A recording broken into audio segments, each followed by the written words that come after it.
Good evening, I'm DK Roster. Welcome back to the TTT News. Now, it's said that opposite to the school environment, life will give you the test and then the lesson. Now, we have a sand coach of sorts with Apphia Attzs, who I am not even going to try to distill into a short description, but thank you for joining us, Apphia. How are you? I'm good. Thank you for having me. Our pleasure. Now, we want to dive into the middle of it and the middle of your 2020 experience. Oh boy. All right, where you want to start? It feels like everybody's starting the year from March, but I don't know where you starting. Wow. That's an interesting question. I might start way before that. Um, it's really just ourselves, I don't have to start inside myself. I can't start from a place in terms of time, but I'll have to start from a place in terms of like maybe in my first geography. And this year was very peculiar, very interesting. It caused us to sit with ourselves in ways that we probably haven't been doing or been practicing.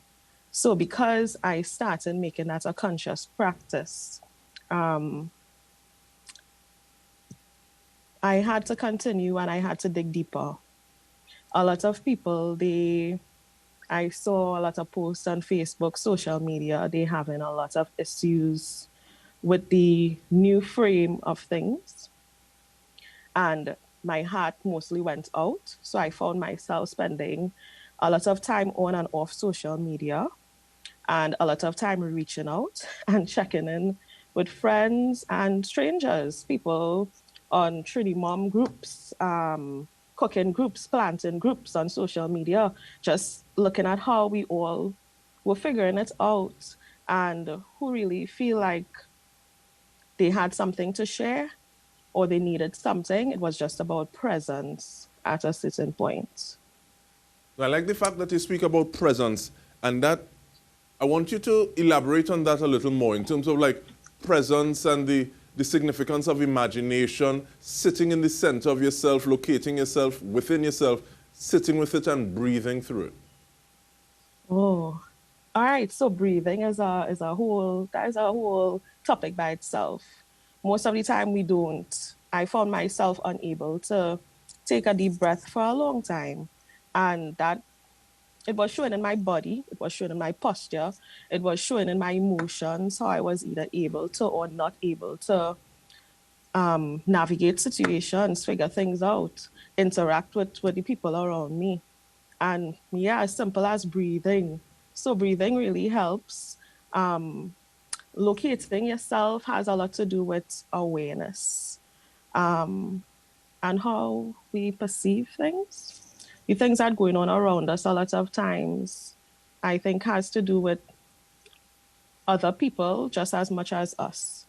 So sometimes we're picking up other people tensions, other people frustrations, and then we don't know what to do with it.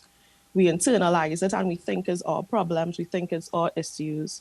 So it's just becoming aware, I think, of what really belongs to you. Um, Being careful, being full of care for yourself first, having boundaries. Boundaries are big. I am now practicing boundaries and respecting my own boundaries is really important. And not respecting them teaches others to not respect them as well. So we end up in situations that sometimes we don't want to be in and is our own doing. We overextend ourselves. So in finding your location, sitting with yourself, you have to know your boundaries. You have to know when you're overextending. Yeah. And I find it very interesting that, especially in a time where you have people working remotely, so you're at home, yet you're still at work, and being able to pull that line and say, okay, well, right now, this is my time, even in my space, and being able to create those distinct boundaries and demarcations, I think is important. You spoke about interacting with people, though, and creating bonds, community. Has your perception of community, or even the way that you define it, your understanding, has that changed any this year? Oh, yes. My perception of community, I had to unlearn the ideal community. The first ones we know is our family. We're going to have expectations of our parents. We're going to have expectations of our siblings. We're going to have expectations of our children. And sometimes they're going through their own things. And because we feel like this is the place we should be getting from, we end up missing a lot of things. So I found a lot of community with strangers. My perception of community had to broaden, especially in me reaching out, and especially in figuring out how to receive. Sometimes we feel like we can do things on our own, we can do things by ourselves, and that is not always the case. We have an internal compass somewhere inside that will tell us, well, hey, this is the direction to go, or maybe this is not the direction to go. And some of us, we have blockages. So getting that kind of information from outside is also sometimes equally important. And the relationships that we have to make sure they're the right fit for where we're heading. Yeah. So community sometimes is discomfort, putting yourself in places you might be scared to go, putting yourself around people who might make you feel kind of dumb because you want to move up in terms of your consciousness or you want to get new training experiences. So you have to put yourself in the places where you can gain and you can also give something. Nice to have that give and flow. Someone says if you're the smartest one in the room, you want to move to a different room sometimes. Yes, I will tend to agree. Unless you can share. The space is a space that you can share. Definitely. Now, you keep speaking about space. So I want to speak about space with you a little bit just before we take this break, because one, you also spoke about you doing a lot of checking in on people via different means. But how important for you is holding space for people, holding space for yourself? How do you even understand that act? Wow. Holding space. I have a friend. His name is Mr. Mirage. He's 101 years old. He's my oldest friend. And he spoke to me recently about him not feeling himself being able to hold himself in his body. And that had me thinking about our existence. I mentioned before that your body is your first geography. When you wake up in the morning, you're in your mind, you're in your head, you're in your body. And it's what you do with it. It's how you feel. If you feel like it belongs to you, it's an issue. Could be an issue.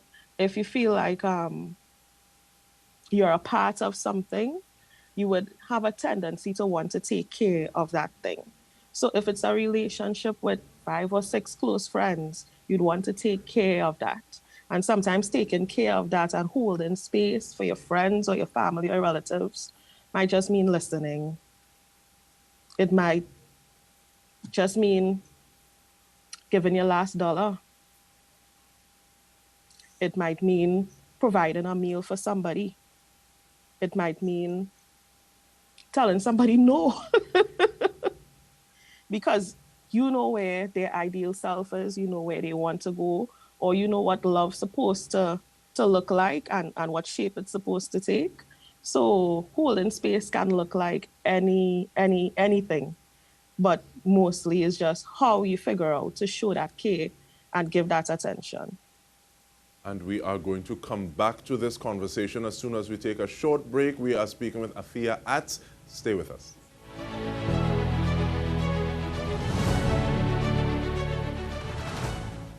We are speaking with Apphia Attzs, and I can imagine somebody looking at the first half and saying, but wait, that real high man thing, boy. Well, guess what? There's more to come. So Apphia, thank you for staying with us. I want you to describe the work that you do with children, please. Okay. I do remedial coaching. I do literacy and numeracy, but not just that. We do something I call, it's not my word, I didn't coin it, the term. It's called guided responsibility, but a very local version of it, where I introduce children to culture, to nature. So for instance, we would visit Fonzamans and we would do a camp there. We would do a day, one of the days of camps that they might have during July, August. Of course, that was pre-COVID. So we introduced children to responsibility, culture, and recreation, eco-recreation, aside from just teaching. And the form we teach in is mostly play and place-based. So we also give them space and we operate from home. So my mom and one of my best friends, they support me and we just have a lot of time bonding and establishing community with the children around us. Yeah, and it's pretty much like being home with your grandmother, your auntie, your uncle, your mommy. It is a very unorthodox kind of way of teaching and very informal. But sadly, I think it's unorthodox now. And I say that because of the rise in technology and using technology as a medium of education, as opposed to being able to interact with a human. And you're learning, there's so many things that you're learning behind the scenes without knowing that you're learning it.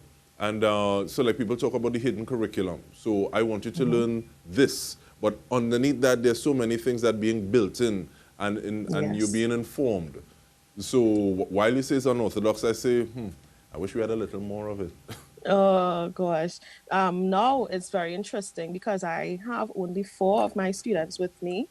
And the mask, the wearing of the mask, I didn't realize how much that would have been a teacher and made me appreciate things that both the students and I would have taken for granted, like the ability for them to see my face and my mouth when I speak, diction, pronunciation, that they have to see the THs, tongue between the teeth, and all of that. We took those things for granted. And having the mask on, it really was limiting.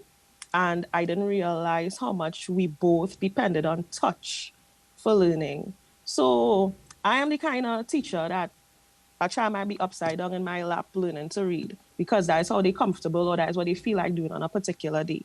And I give them the room, the space, like I belong, my whole body belongs to them. Everything about me belongs to them when we spend in that time together.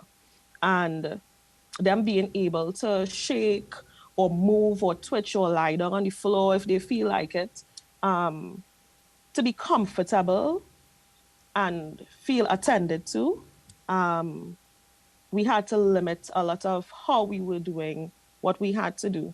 And it was tough. It was very, very, very, very difficult. It has been difficult having to stay apart from each other physically when they need me to rub their backs or to hold their hand or to be on my lap or to get a hug when it is the struggling through our letter blend, some letter blends, you know?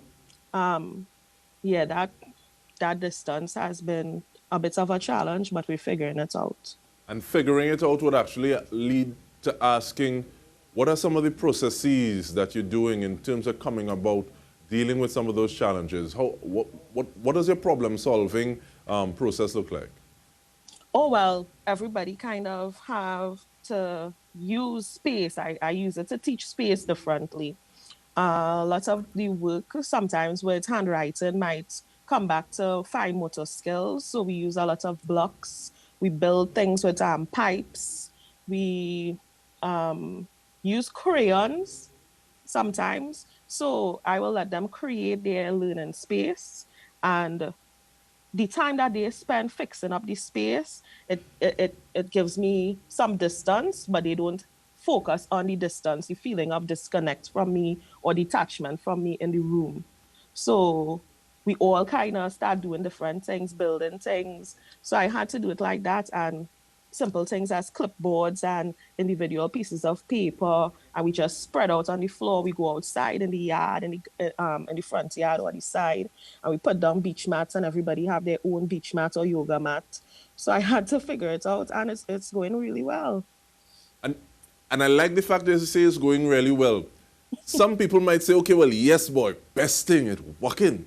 But at the same time, how do you know that it's working for everyone involved? And I think you're also big on self-evaluation and evolution. Yeah. So how do you, are there check marks that you tick off and say, okay, well, yes, this is working, they say it's working. How do you do that? My reflections usually come from a lot from outside myself. So I have to pick up on the cues, and the children and I, well, we all have such a relationship by now. We don't really talk that much sometimes. Like we've come to know each other, and they are very, very open. I love that they feel very comfortable to express themselves. So they will talk to me almost as if I'm a friend. And children are easier to deal with than adults because they're so honest. They are completely honest. Miss, I don't like this or what. They will tell me. So I look at them, I look at their body language, I look at their cues in their faces. And yeah, just like how I feel in moments, you know, you feel resolved or you feel like you have a successful moment. And it could be a tangible thing. You could literally pick it up in your body and know, well, okay, good, this worked out. Or this is not really working out so well. So it's just, again, coming back to being present, being aware of what's going on around you. So that's my check-in at the moment.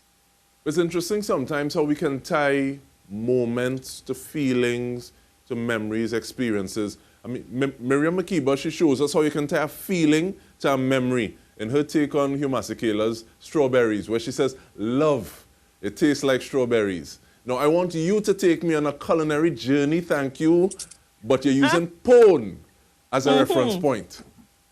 Woo! Use pone. Wow. Okay. So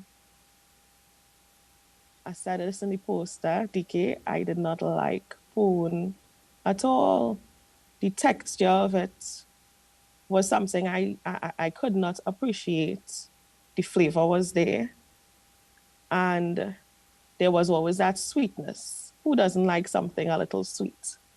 So as I experienced different things and came to appreciate just being different, just what different means, it kind of brought uh, a balance. I feel like I'm fishing for words here, DK. Really put me on the spot. Well, that's part of my job, but imagine this texture. Yes, the sweetness there, the flavor is there, but the texture, but you're experiencing different things. Now, that experience is one, but Right. 2020, in the middle of 2020, the geography located within yourself, it seems as though pone has started to have a slightly different meaning to you, even if you want to call it a means to an end. So, Yes, okay, I get you now. Yeah, so I think because I'm not seeing you during the call, sorry.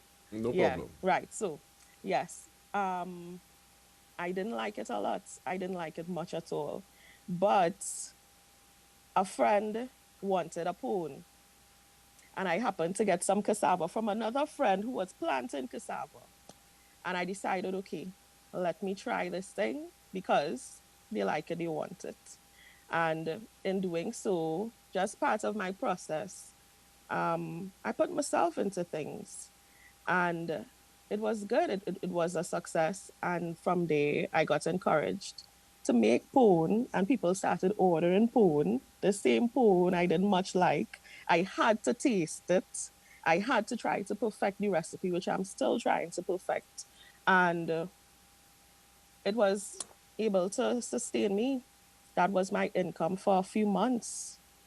My income for a few months. Imagine the same thing that I didn't like. I didn't want any part of, and now I eat it. And now other people, because of their love for porn, I am able to sustain myself. And it wasn't just that; it was about being uncomfortable. I don't know if anybody has ever made anything that they don't like. You don't feel quite comfortable doing that because you're apprehensive. And this was just a new experience for me, but I went with it and I was able to benefit from it. And now, yeah, I'm just grateful, full of gratitude. And we are grateful that you were able to take the time to share with us your experiences of this year and moving forward, what it might look like. Mommy say, what a meet your air pass you. So I guess you came full circle around. But thank you so much, Apphia, for spending some time with us. And on behalf of everyone, we want to thank you for joining us this evening. I'm DK Rosta. Have a good night.